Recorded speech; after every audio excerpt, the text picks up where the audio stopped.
So here's the team. You got Josh, Serena and Jack. Remember Lucy? She had a problem getting her products online. She didn't know where to start. The team wanted to solve this by helping her get online through their marketplace.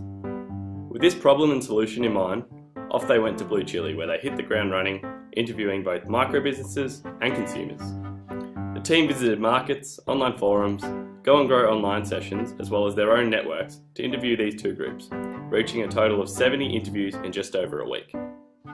They soon learnt that what they thought was a problem was actually not a big problem at all. eBay, Etsy and Shopify were all catering for that market. So where did that leave them? The team thought about solving for some of the other problems they were hearing. Things like expensive shipping, time-consuming post office trips, and difficulty marketing and accessing new customers. They used tools like Lean Campus and Value Proposition Canvas to map out a number of potential solutions. Their coach told them if they weren't willing to quit their jobs for this business, then there was no point in pursuing it. No problem seemed compelling enough, and besides, the numbers did not make sense. So they made the decision to pivot. Perhaps small fashion businesses might be a more suitable market to go after. It was a market showing strong growth and revenue figures. Once again, they were speaking to businesses. It was harder than they expected. By nature, these small fashion businesses were time poor. The last thing on their mind was answering random questions when they could be serving customers. At this stage, the team was now 4 weeks into the 6-week program and they felt like they had little to show for it. If we could sum up how they felt at this stage in one word, it would be disheartened. They were itching to get just that one validation.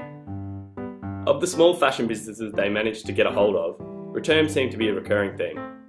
But it became apparent that the problem was related to the time and money spent in offering returns, and they could not reach enough businesses to validate this. 4.5 weeks down, the team decided to pause, take a step back, and see just how far they'd come. Speaking to consumers, micro and small businesses, they had plenty of insights. They just needed to figure out what was the opportunity to pursue. This was the light bulb moment. Returns kept coming up across the board. Due to the relative ease in speaking to consumers, and because they had all experienced the problem themselves, me included, they chose to pursue this opportunity with consumers. In the remaining 1.5 weeks, they got to work brainstorming and creating a potential solution. ReturnIt was born.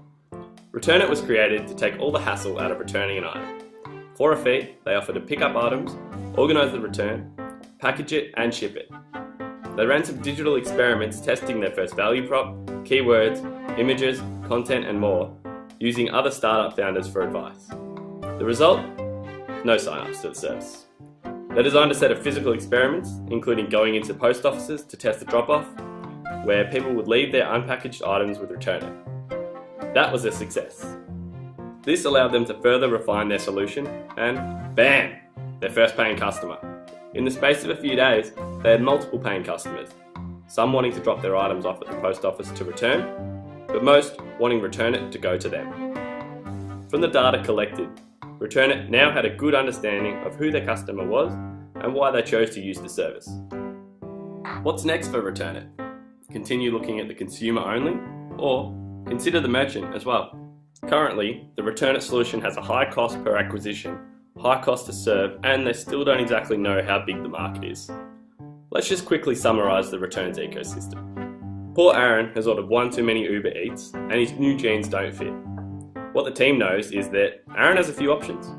He can sell his jeans, donate them, potentially lose some weight, or do what we'd like him to do and return the item. Taking a look at if Aaron returns his jeans, he can print the return slip, go to the post office, pack the parcel, pay for shipping and send it back to the online shop, costing him time, effort and money, which may well deter him from returning the jeans. This is where the ReturnIt solution fits in. Aaron could also go to the physical store and return it, but that takes time out of his day as well. Then what about the refund? Merchants face a similar pain with receiving returns. Checking the item quality and processing the refund payment costs them time and money. There's still one thing the team doesn't know. What are the drivers for Aaron to choose alternate options as opposed to returning the jeans? And what value could they offer to merchants to make returns easier for their customers? With so many pains, they still think the problem is worth solving. They just don't think that their solution is the right one in its current form, and would need to look at the problem from both sides, in more detail. So, does ReturnIt pivot, persevere or perish? They think persevere. But firstly, they need to understand the returns ecosystem in more detail. They're speaking to key stakeholders in the business to figure out how best to do this. Beyond that, they don't know what the future holds for ReturnIt. With all the highs and lows, they were glad to finally end on a high. It was well deserved because of the persistence, collaboration, dedication and desire to succeed that the three, now less clueless founders showed. Authorised by ReturnIt on behalf of the Australia Post. Spoken by Jacob Young.